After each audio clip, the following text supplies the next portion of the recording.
Hello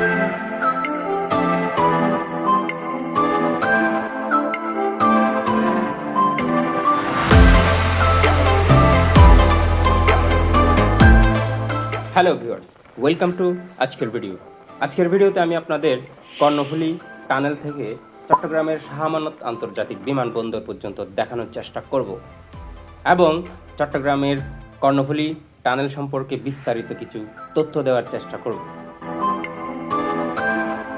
viewers, এখন আমরা কর্ণফুলী টানেলের দক্ষিণ প্রান্তে আছি এবং একটু পরেই টুলবাড়ি স্টেশন। হাই।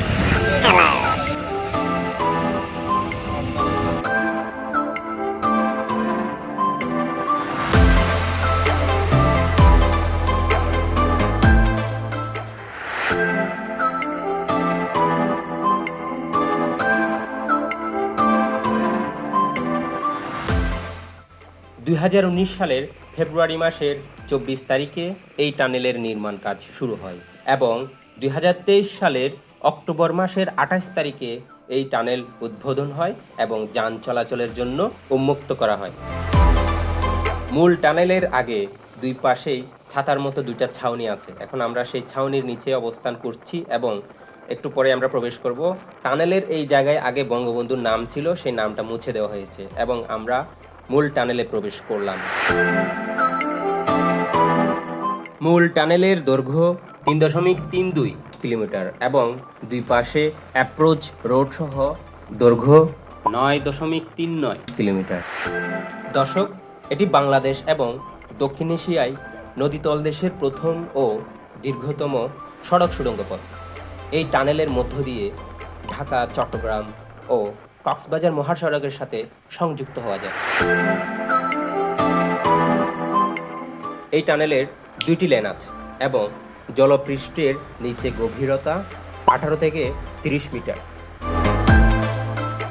এই টানেলের জন্য নির্মাণ ব্যয় হিসেবে 10,689 কোটি টাকা বাজেট হয়েছিল এবং পরে 2023 সালের সংশোধিত বাজেটে এই প্রকল্পের মেয়াদ বাড়ানো হয় এবং 164 কোটি টাকা নির্মাণ ব্যয়ও বাড়ানো হয়। তারপর এই প্রকল্পের জন্য মোট বাজেট হয়েছিল 10,853 কোটি টাকা।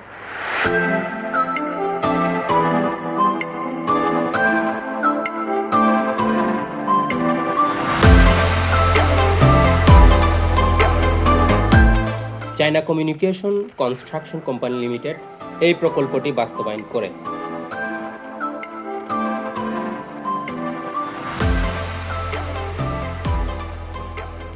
এই প্রকল্প বাস্তবায়নের জন্য চীনের এক্সিম ব্যাংক 20 বছর মেয়াদী 2% সুদে 5,913 কোটি টাকা বাংলাদেশকে ঋণ দেয়।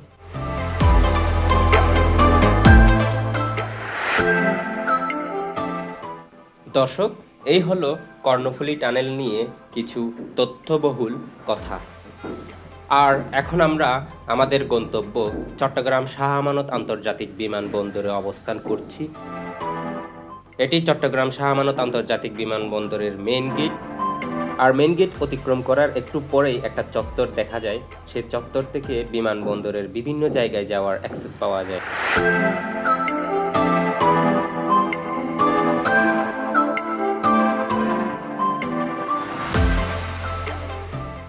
আর এখন যা দেখতে পাচ্ছেন এটা হলো বিমানবন্দরের বাইরে পার্কিং সাইট। এখানে যাত্রীরা তাদের গাড়ি পার্কিং করে।